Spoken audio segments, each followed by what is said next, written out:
ಎಲ್ಲರಿಗೂ ನಮಸ್ಕಾರ. ಪ್ರತಿಕ್ರಿಯೆ ಮಾತಾಡಕ್ಕೆ ಬರಲ್ಲ ನನಗೆ, ಹಾಗಾಗಿ thank you mister president opportunity ಕೊಟ್ಟಿದ್ದಕ್ಕೆ. ಯಾಕೆ ಅಂತಂದರೆ ಸ್ವಂತ ಮನೆಯಲ್ಲಿ ಎಲ್ಲ ಕೆಲಸಗಳು ಮಾಡ್ತಾ ಇದ್ರು ಕೂಡ ಇಂಥ ಕೆಲಸ ಮಾಡುವಂತ ಯಾವಾಗ ಒಬ್ಬ ಹಿರಿಯರು ಹೇಳ್ತಾರೋ ಅವಾಗ ಇದು ನನ್ನ ಮನೆ ಅಂತ ಅನ್ಸುತ್ತೆ. ಯಾವಾಗ ಈ ಕಾರ್ಯಕ್ರಮಕ್ಕೆ ಬನ್ನಿ ಅಂತ ಹೇಳಿದ ಕೂಡಲೇ ಮತ್ತೆ ನನ್ನ ಮನೆ ಅನ್ನೋದು ನೆನಪಾಗುತ್ತೆ. Thank you for the opportunity president and successful ನೇಗಿಲು ನೊಗ ಒಂದು ಕಡೆ ಎತ್ತಿರ್ತಕ್ಕಂಥ ವಿನೋದ್ ಅವರಿಗೂ ಮತ್ತು ಎಲ್ಲ ಬಳಗದವರಿಗೆ ಮತ್ತು ನಮ್ಮ ಸೀನಿಯರ್ ಜೆ.ಸಿ ನನ್ನ ಜೊತೆಗಿದ್ದಂತಹ ಸೀನಿಯರ್ ಜೆ.ಸಿಗಳೆಲ್ಲರಿಗೂ ನಮಸ್ಕಾರ. ಹಾಗೆ ನಮ್ಮ ಸಂಸ್ಥೆಯ ಪ್ರತಿಯೊಂದು ರೆಕಾರ್ಡ್ ಅಂತ ಇರುತ್ತಲ್ವ, ಲ್ಯಾಂಡ್ ಮಾರ್ಕ್ ಮಾಡಿರ್ತಕ್ಕಂತಹ ನಮ್ಮ ಚರಣ್ರವರು ಕೂಡ ದ ಫಸ್ಟ್ ಝೋನ್ ರೆಕಾರ್ಡಬಲಿ ಅಧಿಕೃತವಾದ ದ್ವೀಪಿ ಆಗಿರ್ತಕ್ಕಂಥ ಮೊದಲಿಗ 34 ಝೋನ್ ಆಫೀಸರ್ಸ್ಗಳು ಯಾರು ಬೇಕಾದ್ರೆ ಹಾಕ್ಬೋದು, ಬಿಕಾಸ್ ಅದು ಪ್ರೆಸಿಡೆಂಟಿನ ಇದಕ್ಕೆ ತೂಗ್ಬಿಡುತ್ತೆ. ZVP is the elected member ಅಂತ ಬರುತ್ತೆ. ಸೊ ಎಲೆಕ್ಟೆಡ್ ಆಗಿರ್ತಕ್ಕಂಥ ಮೊದಲ ಆಪರ್ಚುನಿಟಿ ಸಿಕ್ಕಿದ್ದು ಆ್ಯಕ್ಚುಲಿ ಶೃಂಗಗಿರಿ ರಮೇಶ್ ಘೋಷಣೆನೂ ಆಗೋಗಿತ್ತು. ಅವರ ಡೇಟ್ ಆಫ್ ಬರ್ತಿನ ರೆಕಾರ್ಡ್ ಸಿಕ್ಕಿದ್ಮೇಲೆ ಅದು ಮಿಸ್ ಆಗಿ ಮತ್ತೆ ಪ್ರಿಂಟ್ ಆಗಿದ್ದ ಪುಸ್ತಕಗಳನ್ನು ಇದನ್ನು ಕೂಡ ಡೈರೆಕ್ಟ್ರಿ ಕೂಡ ತೆಗೆದುಬಿಟ್ರು. ಆ ರೀತಿ ಆಯಿತು, ಅದೊಂದು ಪೇಜೇ ತೆಗೆದಿದ್ರು. ಆಮೇಲೆ ಸುಕುಮಾರಿಗೆ ಅವಕಾಶ ಸಿಕ್ಕಿತ್ತು, ಆಗಿಲ್ಲ. ಬಟ್ ಆದರೆ ಅಧಿಕೃತವಾಗಿದೆ. ಅವರಿಗೂ ನನ್ನ ನಮಸ್ಕಾರ ತಿಳಿಸ್ತಾ ಎಲ್ಲರಿಗೂ ಇವತ್ತು ನಮ್ಮನ್ನು ವಿಶೇಷವಾಗಿ ಆಹ್ವಾನಿಸಿದ್ದೀರಾ, ಧನ್ಯವಾದ ತಿಳಿಸ್ತೇನೆ. ಬಹಳ ಸಂತೋಷ ಅಂತಂದರೆ ಪುನರಪಿ ಜನ ನಮ್ಮಂತ ಹೇಳ್ತಾರೆ. ಮತ್ತೊಮ್ಮೆ ಆ ಒಂದು ಸಂಭ್ರಮ ನೋಡಲಿಕ್ಕೆ ಜೆ.ಸಿ ಸಂಸ್ಥೆಯಲ್ಲಿ ಬಹಳ ವಿಶೇಷವಾದ ಈ ಸಾಲಿನ ಅಧ್ಯಕ್ಷರ ಪ್ರಯತ್ನ ಅಂತ ನಾನಂತೂ ಹೇಳ್ತೀನಿ. ಯಾವತ್ತು ಒಬ್ಬ ವ್ಯಕ್ತಿ ಎಲ್ಲವನ್ನ ಕಂಡಿರ್ತಾನೆ ಅವನು ಅನುಭವಸ್ಥ ಅಂತ ಹೇಳ್ತಾರೆ.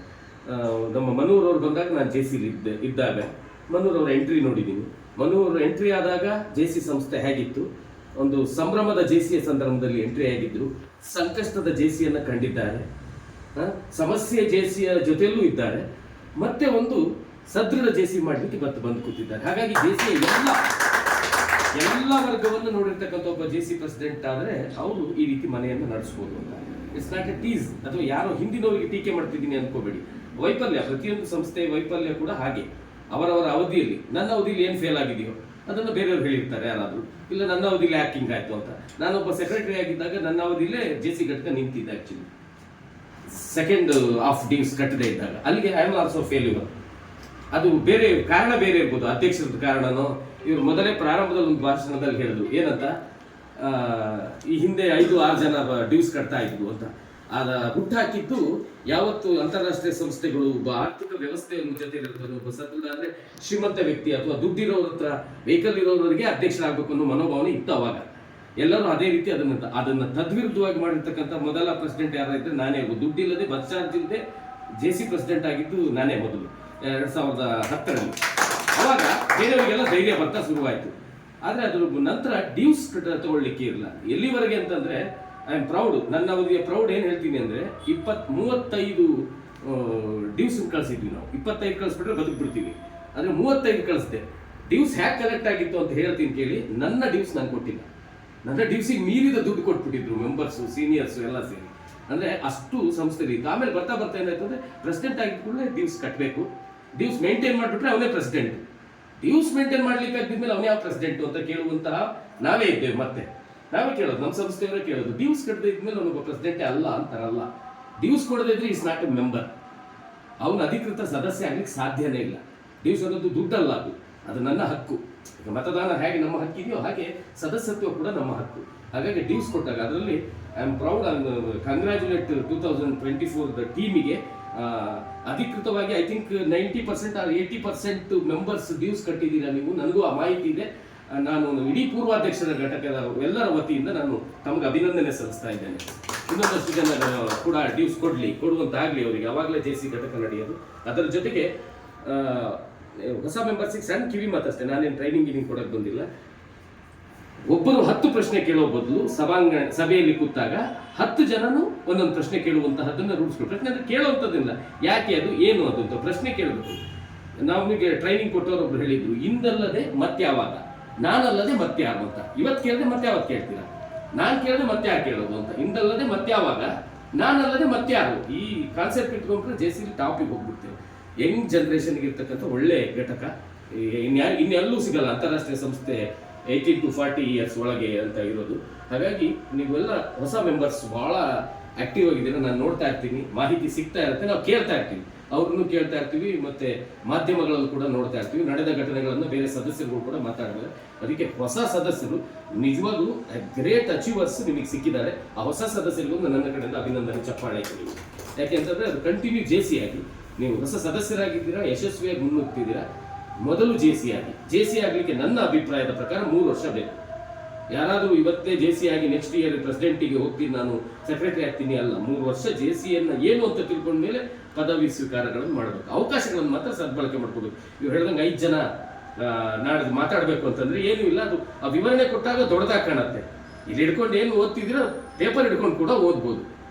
ನಾನೀಗ ಪರಿಚಯಿಸುತ್ತಿರೋ ವ್ಯಕ್ತಿ ಏನು ಬರ್ಕೊಂಡಿರ್ತೋ ಅದನ್ನು ಹೇಳೋದಷ್ಟೇ, ಆನ್ ಮೊಬೈಲ್ ಎದುರುಗಡೆ ಅಷ್ಟೇ. ಅದನ್ನು ಬಿಟ್ಟರೆ ಬೇರೆ ಏನಲ್ಲ, ಅದು ಅವಕಾಶ ಸದ್ಬಳಕೆ. ಹಂಗಾಗಿ ನೀವು ಮೆಂಬರ್ಸ್ ಅದೆಲ್ಲ ಮಾಡ್ಕೊಳ್ಳಿ ಅನ್ನೋದ್ರ ಜೊತೆಗೆ ಒಳ್ಳೆ ಘಟಕದ ಚಟುವಟಿಕೆಯನ್ನು, ಆಮೇಲೆ ಒಳ್ಳೊಳ್ಳೆ ಕಾರ್ಯಕ್ರಮಗಳಿಗೆ ಮುಟ್ತಾ ಇದ್ದಾರೆ ಅಧ್ಯಕ್ಷರು, ಕಾರ್ಯದರ್ಶಿ ಮತ್ತು ಬಳಗದವರು. ಅವೆಲ್ಲವ ಜೊತೆಗೆ ನಾವು ಮಾಡ್ತಕ್ಕಂಥ ನಿರಂತರ ಕಾರ್ಯಕ್ರಮದಲ್ಲೊಂದು ರಕ್ತದಾನ ಶಿಬಿರ, ನೀಡ್ ಬ್ಲಡ್ ಕಾಲ್ ಜೇಸಿ ಅಂತಲೂ ಅದರಲ್ಲಿ ಜೇಸಿಲಿದೆ. ರಕ್ತದ ಅವಶ್ಯಕತೆ ಇದೆಯೇ, ಕರೆ ಮಾಡಿ ಜೇಸಿಗೆ ಅಂತ ಹೇಳಿ ಕಾಲ್ ಜೇಸಿ ಅಂತ ಇದೆ ರೆಗ್ಯುಲರ್. ಅದು ಈಗ ಮತ್ತೆ ಕಡಿಮೆ ಆಯಿತು, ಅದರ ರೆಫರ್ ಕಮ್ಮಿ ಆಯಿತು ಅಂತ ಅನ್ಸುತ್ತೆ. But need blood call JC ಇತ್ತು. ನಾವು ಕೇಳಿದ ಕೂಡಲೇ ನಮಗೂ ಸಹಕಾರ ಕೊಡೋದ್ರ ಜೊತೆಗೆ ಹೆಚ್ಚು ಡೊನೇಟ್ ಮಾಡಲಿಕ್ಕೆ ಸಪೋರ್ಟ್ ಮಾಡಿದ್ದಾರೆ. ನಾನು ಅಭಿನವ್ ಪ್ರತಿಭಾ ವೇದಿಕೆಯ ವತಿಯಿಂದ, ಆಯೋಜಕರ ಕಡೆಯ ವತಿಯಿಂದ, ನಮ್ಮ ಬಳಗದ ವತಿಯಿಂದ ಜೇಸಿ ಸಂಸ್ಥೆಗೆ, ನನ್ನ ಸಂಸ್ಥೆಗೆ ಅಭಿನಂದನೆ ಸಲ್ಲಿಸ್ತಾ ಇದ್ದೇನೆ. Thank you. ನಾನು ಅವತ್ತು 40 ಯೂನಿಟ್ ಕೊಡ್ತೀನಿ ಅಂತ ಅವ್ರಿಗೆ ಹೇಳಿದ್ದೆ. 60 ಯೂನಿಟ್ ಆಯಿತು. ಅದಕ್ಕೆಲ್ಲ ಸಂಸ್ಥೆಗಳು ಕಾರಣ. 50 ಕ್ರಾಸ್ ಆಗತ್ತೆ ಅಂತ ಗೊತ್ತಿತ್ತು, 100 ಮಾಡ್ಬೋದಿತ್ತು.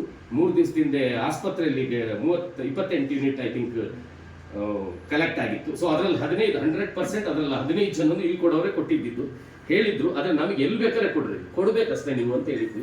ಆಟೋದವರಾಗಿರ್ಬೋದು, MS ಶ್ರೀನಿವಾಸ್ ಅಭಿಮಾನಿ ಬಳಗದ ಹುಡುಗರು, TV ಸರ್ಕಲ್ ಹುಡುಗರೆಲ್ಲ ಕೊಟ್ಟಿದ್ರು. ಅದರ ಜೊತೆಗೆ ಹೋದ ಬಾರಿ 13 ಜನ ಮುಸ್ಲಿಮ್ಸ್ ಕೊಟ್ಟಿದ್ರು.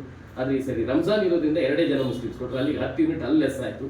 ಈ ರೀತಿಯ ಘಟನೆಗಳು. ಆಮೇಲೆ ನಮ್ಮ ಕ್ಲೋಸ್ ಫ್ರೆಂಡ್ಸ್ಗಳು ಯಾವಾಗಲೂ ಬರ್ತಿದ್ದು, ಬರಲಿಲ್ಲ, ಅದೊಂದು 10 ಯೂನಿಟ್ ಲೆಸ್ ಆಯ್ತು, ಒಂದು 100 ಆಗ್ತಿತ್ತು. ಆದರೆ 60 ಯೂನಿಟ್ ಆಗಿದ್ದು ಕೂಡ ತುಂಬ ಹೆಮ್ಮೆ. ಆ ಘಟಕದ ಇವರಿಗೆ ನಿಮ್ಮ ನಂಬರ್ ಕೊಟ್ಟಿದ್ದೇವೆ. ಧೈರ್ಯವಾಗಿ ತಾವು ರೆಡ್ ಕ್ರಾಸ್ ಸಂಸ್ಥೆಗೆ ಕರೆ ಮಾಡಿ, ನಾನು ಜೇಸಿ ಸಂಸ್ಥೆಯಲ್ಲಿ ಮಾತಾಡ್ತೇನೆ, 1 ಬ್ಲಡ್ ಇಂಥವ್ರು ಬರ್ತಾ ಇದ್ದಾರೆ ಅಂದರೆ ನಿಮಗೆ ರೆಸ್ಪಾನ್ಸ್ ಅವ್ರು ಮಾಡ್ತಾರೆ, ಅದರಲ್ಲಿ ಡೌಟ್ ಇಲ್ಲ. ಗಿರಿನೇ ಹೇಳಬೇಕು ಅನ್ನೋದಿಲ್ಲ, ಅದನ್ನು ತಪ್ಪಿಸ್ಬಿಟ್ಟಿದ್ದೀವಿ. ಯಾರ್ಯಾರು ಘಟಕದವ್ರು ಈ ಸರಿ ನಮಗೆ ಸಪೋರ್ಟ್ ಮಾಡಿದ್ದಾರೆ ಅವರೆಲ್ಲ ಹೇಳಿದ್ದಾರೆ. ಅದಕ್ಕೆ ನಾನು ಜೇಸಿ ಸಂಸ್ಥೆಗೆ ಅದನ್ನು ತಿಳಿಸೋದ್ರ ಜೊತೆಗೆ ಇದೇ ರೀತಿ ಎಲ್ಲ ಕಾರ್ಯಕ್ರಮಗಳಲ್ಲೂ ಇನ್ವಾಲ್ವ್ ಆಗಿ, ನಾನು ಮತ್ತೊಮ್ಮೆ ಹೇಳೋದು ಅಷ್ಟೇ, ಜೇಸಿ ಆಗಿ ಯಾರು ನಮ್ಮ ಇವರಿಗೆ ಒಡೆಕಲ್ ಇವರಿಗೆ ಹೇಳಿದ್ದೆ ಹಾಗೆ ನಿಮಗೆ ಟ್ರೈನಿಂಗ್ಸ್ ಎಲ್ಲ ಕೊಡ್ತಾ ಇರ್ತಾರೆ. ಟ್ರೈನಿಂಗ್ಸ್ಗಳಲ್ಲಿ ಒಂದು 10-15 ನಿಮಿಷ ಅವರೆಲ್ಲ ಹೇಳೋದನ್ನು ಕೇಳ್ಕೊಳ್ಳಿ. 10 ನಿಮಿಷದವರ ಅಂಶವನ್ನು ತಗೊಳ್ಳಿ ಸಾಕು, ಬಹಳ ಚೆನ್ನಾಗಿರುತ್ತೆ. ನಾವು ಅಷ್ಟೇ, ಅದನ್ನು ನಮಗೆಲ್ಲ ಗೊತ್ತಿಲ್ಲ. ನಾನು 6ನೇ ವರ್ಷಕ್ಕೆ ವೇದಿಕೆ ಹತ್ತಿ 8ನೇ ವರ್ಷಕ್ಕೆಲ್ಲ ಹೋಗಿದ್ರು ಕೂಡ ನನಗೆ ತರಬೇತಿ ಸಿಕ್ಕಿದ್ದು ಕೂಡ ಜೇಸಿಲೆ. ಪರಿಪಕ್ವ ಆಗಿದ್ದು ನಾನು ಜೇಸಿಲೆ. ನಾನು ಒಬ್ಬ ದೊಡ್ಡ ಟ್ರೈನರ್ ಆಗೋಯ್ತು. 1-2 ಎಕ್ಸಾಮ್ಸ್ಗಳಿಗೆ ಅಂದರೆ ಹೋಗಲಿಲ್ಲ. ಸ್ಪೀಚ್ ಕ್ರಾಫ್ಟು, ZTWS ಇವೆಲ್ಲ ಇರ್ತವೆ.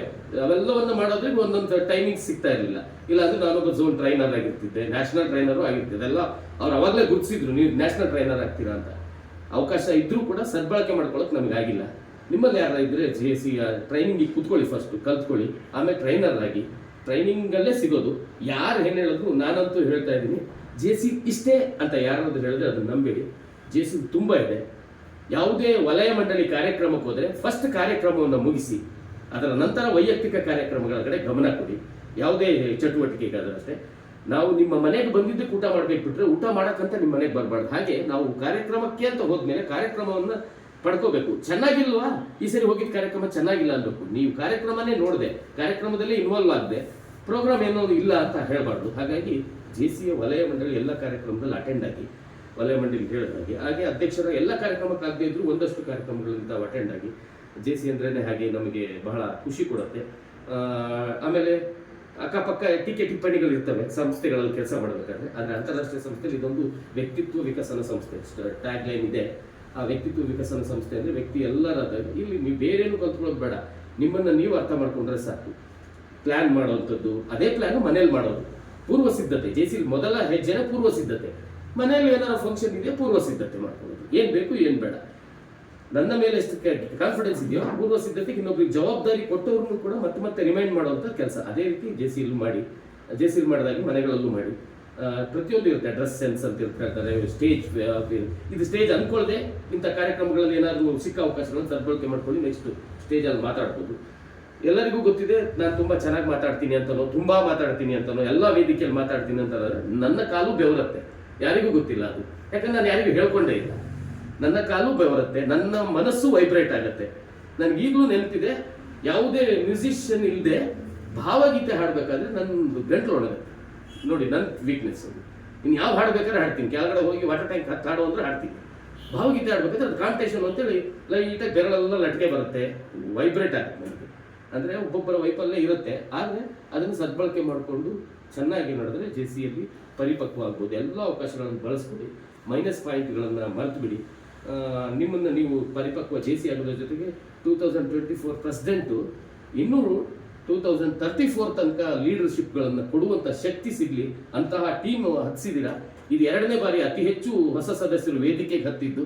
ಆ ಮೊದಲ ಬಾರಿಯ ಹತ್ತಿದ ಇದು ಡೈರೆಕ್ಟ್ ಮೈನಸ್ ಆಗಿತ್ತು. ನನ್ನ ಅಂದಾಜು ಇದು ಇಟ್ಸ್ ಎ ಪ್ಲಸ್. 100 ಅಲ್ದಿದ್ರು 90% ಮೆಂಬರ್ಸ್ JCಲಿ ಇರ್ತಾರೆ ಅಂತ ನನಗನ್ನಿಸ್ತಿದೆ. ಅಂಥ ಸದಸ್ಯರುಗಳಲ್ಲಿ ಎಲ್ಲರ ಪರಿಚಯ ಇದೆ ಎಂಬ ಹೆಸರು ಗೊತ್ತಿಲ್ಲದಿದ್ರು ಕೂಡ ನನ್ನ ಪರಿಚಯ ಅವರಿಗಿದೆ, ಅವರ ಪರಿಚಯ ನನಗಿದೆ. ಹಾಗಾಗಿ ಒಳ್ಳೊಳ್ಳೆ ಸದಸ್ಯರಿದ್ದೀರಾ.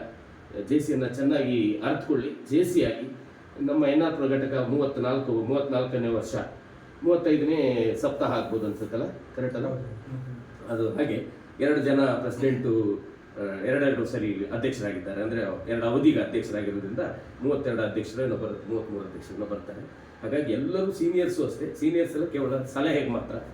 ಪ್ರೆಸಿಡೆಂಟಿಗೂ ಮೊದಲೇ ಹೇಳ್ಬಿಟ್ಟಿರ್ತಾರೆ, ಈ ವರ್ಷ ಅವ್ರದ್ದೇ ಕಾರ್ಯಕ್ರಮ. ಯಾವ ಸೀನಿಯರ್ಸ್ ಹೇಳಿದ್ದು ಕೇಳಲೇಬೇಕು ಅಂತಿಲ್ಲ, ಹೇಳಿದ್ದನ್ನು ಕೇಳಬಾರ್ದು ಅಂತಲೂ ಇಲ್ಲ. ಆದರೆ ಅವರು ಅದನ್ನು ಮಾಡ್ಕೊಂಡಿರ್ತಾರೆ. ಆ ಪೂರ್ವಾಧ್ಯಕ್ಷರು ಹೊಸ ಯೋಜನೆ ಹಾಕ್ಕೊಂಡು ಬಂದಿದ್ದಾರೆ. ಆ ಎಲ್ಲ ಕಾರ್ಯಕ್ರಮಗಳು ಚೆನ್ನಾಗಾಗ್ತಿದೆ. ಎಲ್ಲ ಪೂರ್ವಾಧ್ಯಕ್ಷರ ಫೀಡ್ಬ್ಯಾಕನ್ನೇ ನಾನು ಮಾತಾಡಿದ್ದೀನಿ ಹೆಚ್ಚು ಕಡಿಮೆ. ಅವರೆಲ್ಲ ಹೇಳ್ತಾ ಇರ್ತಾರೆ ನಿಮ್ಮ ಘಟಕದ ಸಾಮರ್ಥ್ಯ ಎಲ್ಲಿವರೆಗೆ ಅಂತಂದರೆ ಕಮ್ಬ್ಯಾಕ್ ಆಗಿದೆ ಅನ್ನೋದಕ್ಕೆ ಟ್ರೆಷರರ್ ವರ್ಕನ್ನು ರೆಕಗ್ನೈಸ್ ಮಾಡೋದಲ್ಲ, ಇದು ಸುಮ್ಮನೆ ಹೊಗಳ್ತಾರೆ. ಇಟ್ಸ್ ಅಪ್ರಿಷಿಯೇಷನ್, ಮೆಚ್ಚುಗೆ ವ್ಯಕ್ತಪಡಿಸ್ಬಿಡ್ಬೇಕು.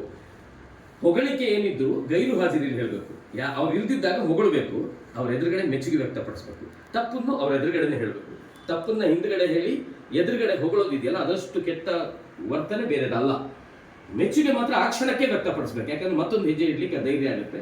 ನಾನು ಇವತ್ತು ಇಲ್ಲಿವರೆಗೆ ಬಂದಿದ್ದೀನಿ ಅಂದರೆ ನನಗೆ ಗೊತ್ತಿರೋ ಪ್ರಕಾರ ನನ್ನ ಸಣ್ಣ ವಯಸ್ಸಿನಲ್ಲಿ ನನಗೆ ಕೇಳಿರೋ ಚಪ್ಪಾಳೆ ಇದೆಯಲ್ಲ, ಅದು ಜೀವನ ಪರ್ಯಂತ ಬಂದಿರೋದು. ಮತ್ತೆ ಯಾವ ಅವಾರ್ಡು, ಮತ್ತೆ ಯಾವ ಶಾಲು, ಮತ್ತೆ ಯಾವ ಮೊಮೆಂಟೋ ಇಡಲಾಗದಿರೋಷ್ಟು ಮೊಮೆಂಟೋಸ್ ಇದಾವಲ್ಲ, ಅದಲ್ಲ. ಆ ಚಪ್ಪಾಳೆ ಹೊಡಿತಾರಲ್ಲ, ಮುಗಿದ ಮೇಲೆ ಬರತ್ತಿಗೆ ಬೆನ್ನ ಮೇಲೆ ಕೈ ಇಡ್ತಾರಲ್ಲ, ಯಾರ ಮಗ ನೀನು ಅಂತ ಕೇಳ್ತಾರಲ್ಲ, ಅದರಲ್ಲಿರೋ ಸಂತೋಷ ಲಕ್ಷ ಕೊಟ್ಟರು ಇಲ್ಲ. ಹಾಗಾಗಿ ಖಜಾಂಚಿ ಕೂಡ ತನ್ನ ಕರ್ತವ್ಯ ನಿರ್ವಹಿಸುವ ಹಂತಕ್ಕೆ ಬಂದಿದೆ ಘಟಕ. ಅಂದರೆ ಗ್ರೇಟ್ JC 2024 ಟೀಮ್ ಅಂತೇಳಿ ಅಪ್ರಿಷಿಯೇಟ್ ಕರ್ತವ್ಯ ಮಾಡಿ JC ಚೆನ್ನಾಗಿ ನಡೀಲಿ. ನಮ್ಮ ಮನೆ ಸಂಭ್ರಮಕ್ಕೆ ನಾವು ಸದಾ ಇರ್ತೇವೆ. ಮನೆ ಎಲ್ಲಿ ಬೇಕಾದ್ರೆ ಹೋಗಲಿ, ಮನೆ ಎಲ್ಲಿ ಬೇಕಾದ್ರೆ ಪೇಂಟ್ ಆಗಿ RCC ಆಗಲಿ,